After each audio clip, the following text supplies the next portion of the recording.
Hello everyone, welcome to another exciting video in the interview series here on my channel. I hope you are all doing really well today. So let me ask you this. Any guesses on what today's video is all about? Okay, no suspense. It is all about one of the trickiest interview questions, how to answer weaknesses in an interview. Now, I know this topic can feel a bit intimidating, but don't worry. By the end of this video, you will not only feel confident answering these questions, but also have some practical strategies to ace it without raising any red flags. Alright, let's dive in. Why do interviewers ask about weaknesses? Before we get into how, let's take a step back and talk about why. Why do interviewers even ask this question? Honestly, it is not because they want to catch you off guard or trip you up. No, it is actually their way of understanding three important things. Do you know your weaknesses? Are you actively working on them? And is your weakness something that could impact the job? Look, it is not as scary as it sounds once you know the reasoning behind it. Let's talk about the strategies. Choose a real weakness but not a deal breaker. So, the first tip is pretty straightforward but super important. Choose a real weakness. And when I say real, I mean something that is genuine but not a deal breaker for the job.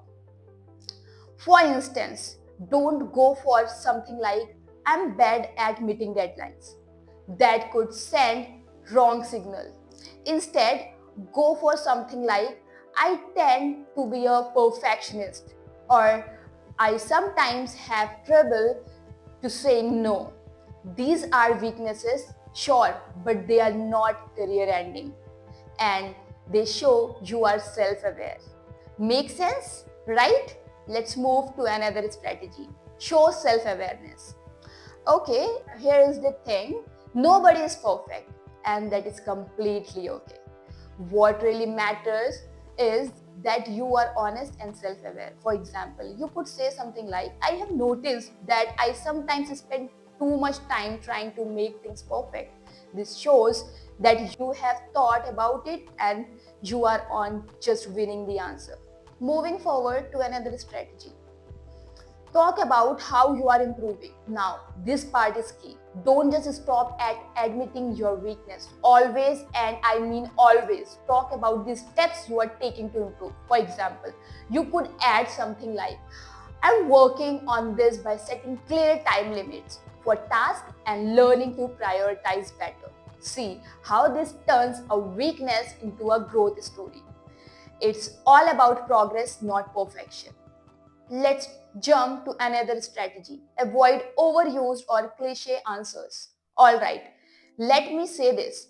Please don't go for overused answers like I'm a perfectionist or I work too hard. We have all heard those a million times and honestly, they don't feel genuine anymore. The goal is to sound real, not robotic. Let's talk about final strategy. Keep it relevant and positive. One more tip here. Make sure your weakness is work related but not so big that it raises eyebrows. And while you are at it, keep your answer positive. So instead of just saying, I struggle with delegation, you could frame it as, I have learned the value of trusting my team and I'm actively working on improving my delegation. Doesn't that sound much better? Let's talk about common mistakes to avoid. Before we wrap up, let's quickly talk about what not to do. First, don't say you don't have any weaknesses. Nobody is going to believe that.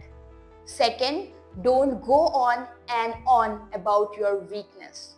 Keep it short, sweet, and focused on your growth. And finally, don't pick a weakness that is totally unrelated to your work or too personal.